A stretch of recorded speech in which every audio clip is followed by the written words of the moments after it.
Okay. Hey guys. Um, Today I read Exodus 23 and 24. Um, and yesterday I read Exodus 21 and 22. I kind of wanted to put the two together because Exodus 21 and 22 are kind of more stuff based on the time period, and so there wasn't really a lot to talk about.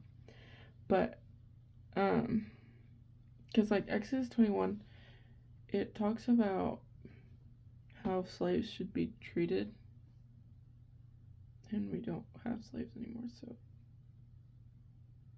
yeah, I didn't really know what to talk about that about. And then it talks about violent acts.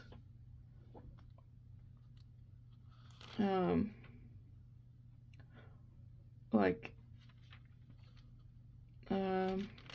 whoever hits someone and kills him is to be put to death. Whoever curses his father or mother is to be put to death.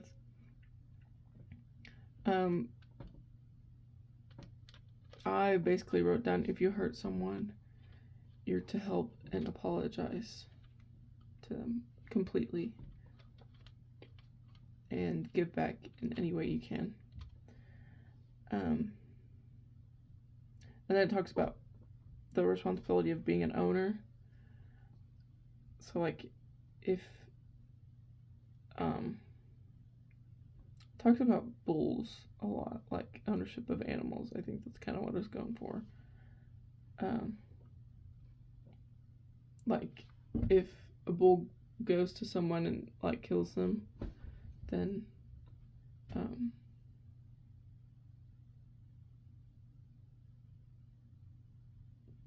sorry, I just lost my train of thought. Oh, and the owner knew about it, he's going to be punished. But if he didn't know about it, he's not going to be. Stuff like that.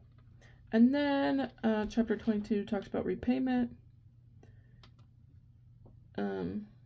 Basically, he must pay for what he stole. Or pay more for what he stole. I just wrote in, don't steal in the first place. So, and then it talks about if you borrow something, borrowing and losing something comes at a higher cost. And then it talks about moral and religious laws. So,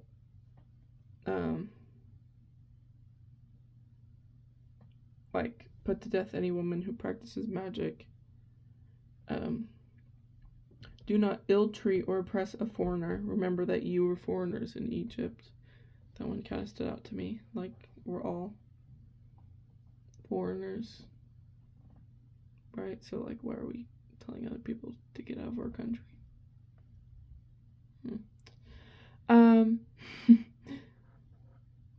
Do not speak evil of God, and do not curse a leader of your people. ... I feel like that happens a lot in America because of the leaders right now, like them or not, it's not right to talk about them and how bad they are and not be praying for them. You know, not be wishing they could do better. So, yeah, I read that and I was like, yes. And then we get into chapter 23, and I really like this chapter.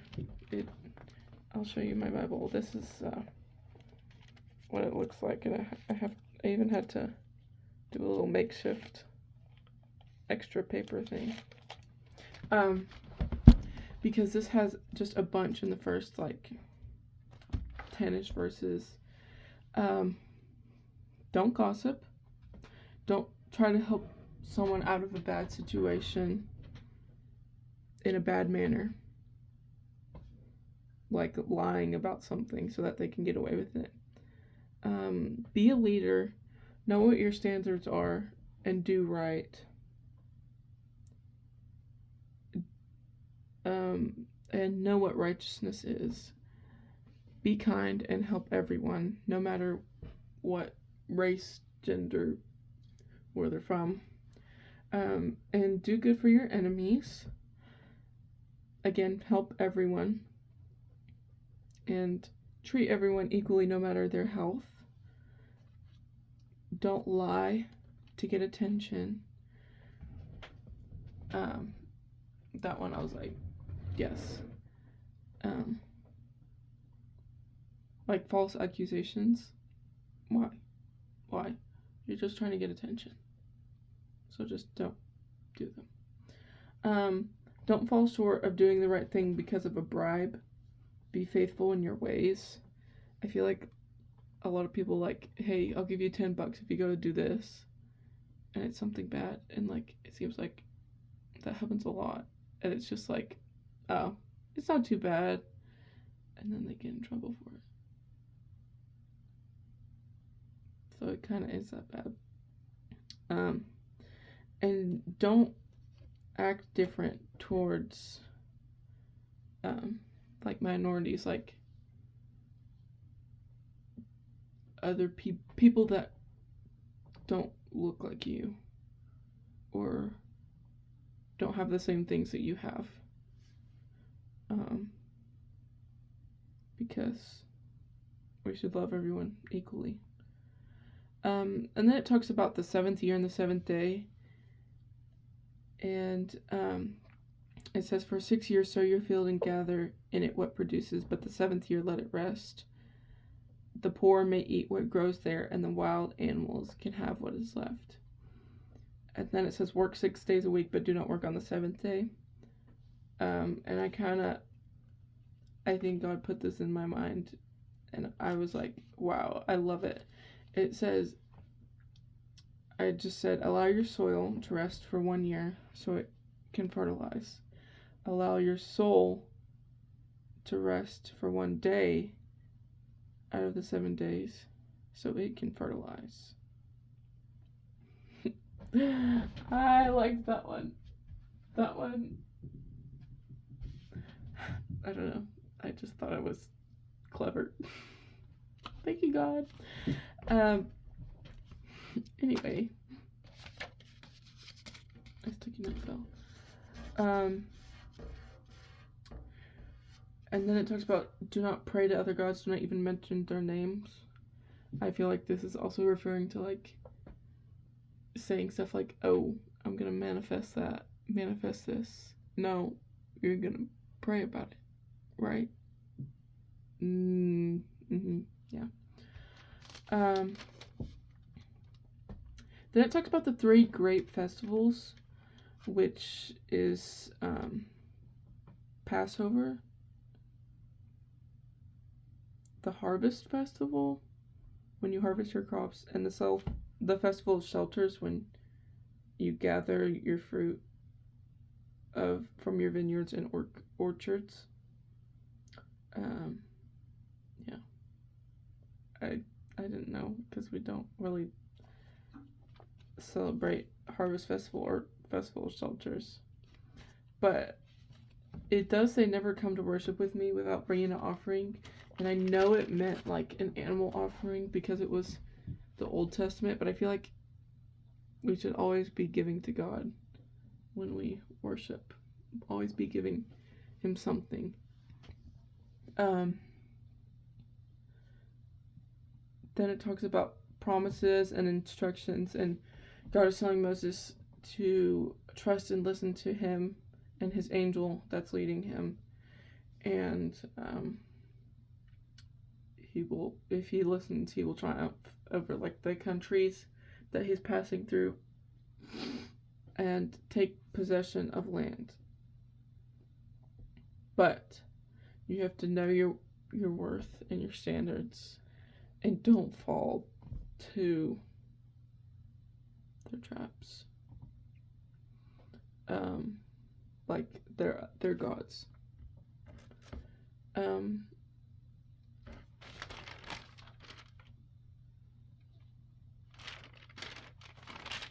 yeah, chapter 24.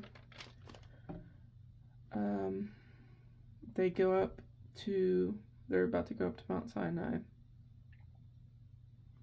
And Moses makes an altar. And the people sacrifice some cows for food, but half of the blood goes to the altar for God. And he just pours it on the altar. And I think it's worth mentioning that all of the people, twice they said, "We will obey the Lord and do everything that he has commanded." Like, they are ready to take this on, and they're willing to see what he can do for them. And so then Mount Sinai starts to get like clouded and look like fire to the people. And they wait 6 days, and then Moses goes up, and he's there for 40 days. I bet that's nerve-wracking. Like, that would be scary. Like, did God take him? Where did he go?